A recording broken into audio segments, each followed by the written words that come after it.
तो दोस्तों, आजकल आपने इंटरनेट पे काफी सारे ऐसे आर्टिकल्स पढ़े होंगे जहां पर आपने ये देखा होगा कि चाइना और ताइवान के बीच में जो रिलेशन है वो काफी ज्यादा खराब हो रहा है।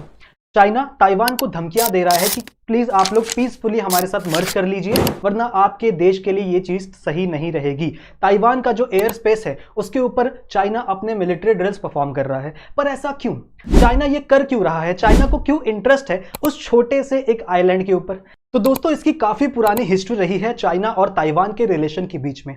आइए जानते हैं इस वीडियो के अंदर कि आखिरकार ऐसा क्या हुआ इन दोनों कंट्रीज के बीच में कि इनके रिलेशन इतने ज्यादा खराब हो गए। तो स्टोरी की शुरुआत करते हैं थोड़े एंशिएंट समय पे, जहां पे ताइवान को फॉर्मोसा नाम से जाना जाता था। उस समय यहां पर काफी इंडिजीनियस लोग रहा करते थे और वही इस एरिया पर राज करते थे।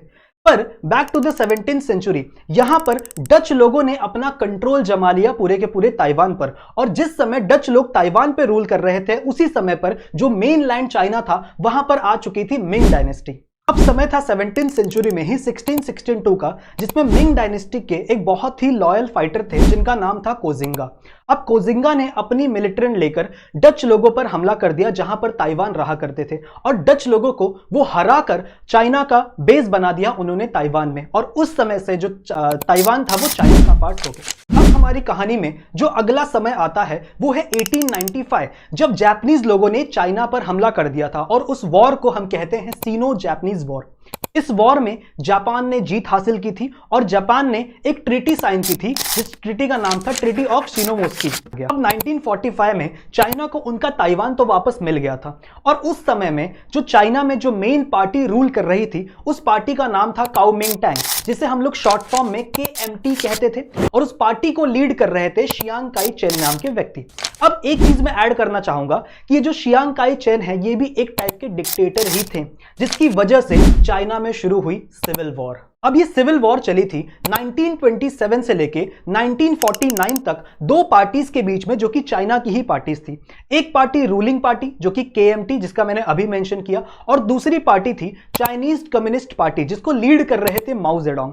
अब ये वही पार्टी है दोस्तों जो आज भी चाइना के अंदर एक्टिव है, चाइना के सत्ता में बैठी है, और ये आज भी डिक्टेटरशिप चला रही है। अब कहानी में आगे बढ़े तो 1949 में जब ये सिविल वॉर खत्म हुई तो हजारों लोगों की जान लेने के बाद माओ जेडोंग इस सिविल वॉर को जीत गए। अब इस सिविल वॉर को जीतने के बाद माओ जेडोंग चाइना के अंदर इंप्लीमेंट कर देते हैं वन पार्टी रूल। इसका मतलब यह है कि अब चाइना के अंदर जो दूसरी पार्टीज थी वो हो चुकी हैं बैन, और कोई भी अगर माओ जेडोंग के खिलाफ आवाज उठाने की कोशिश करेगा तो उसे मार दिया जाएगा, जिसकी वजह से KMT पार्टी के जितने भी लीडर्स और उनके जो सपोर्टर्स थे उन्हें मजबूरन भागकर ताइवान के आइलैंड पर शिफ्ट होना पड़ा। अब यहां से शुरू हुआ इन दोनों के बीच में कॉन्फ्लिक्ट।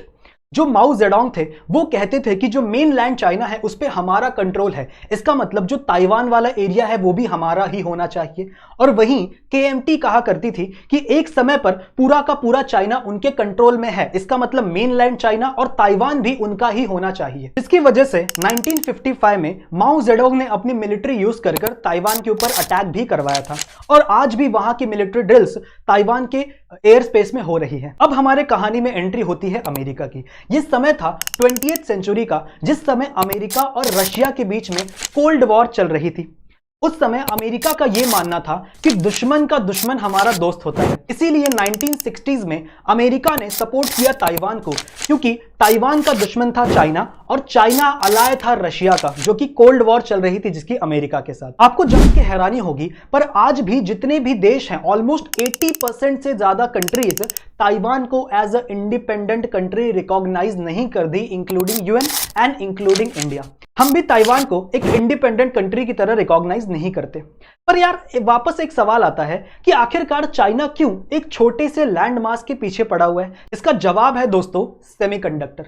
आप लोगों ने देखा होगा कि आपके आसपास जितने भी इलेक्ट्रॉनिक डिवाइसेस हैं, चाहे वो आपका फोन हो, चाहे वो आपके ईयरफोन हो, चाहे वो आपके कंप्यूटर्स हो, सबके अंदर लगे हुए हैं एक चिप, और वो चिप बनी हुई है सेमीकंडक्टर की। सेमीकंडक्टर इस दुनिया में जितना भी प्रोडक्शन हो रहा है उसका 60% फॉर्म होता है ताइवान के अंदर। ताइवान की एक कंपनी है जिसका नाम है TSMC, और वो TSMC ही बहुत सारे चिपसेट्स को फॉर्म करती है, जैसे स्नैपड्रैगन, जैसे मीडियाटेक।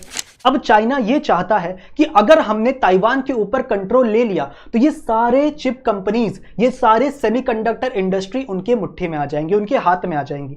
और वो इन कंपनीज को जैसे चाहे वैसे रेगुलेट कर सकती हैं। और अगर डेमोक्रेसी की बात करें तो ताइवान में डेमोक्रेसी आई थी सन 2000 में, जहां पर डीपीपी पार्टी सबसे पहली बार इलेक्शन जीतती है और वहां पे वो डेमोक्रेसी को सेटल डाउन करती है।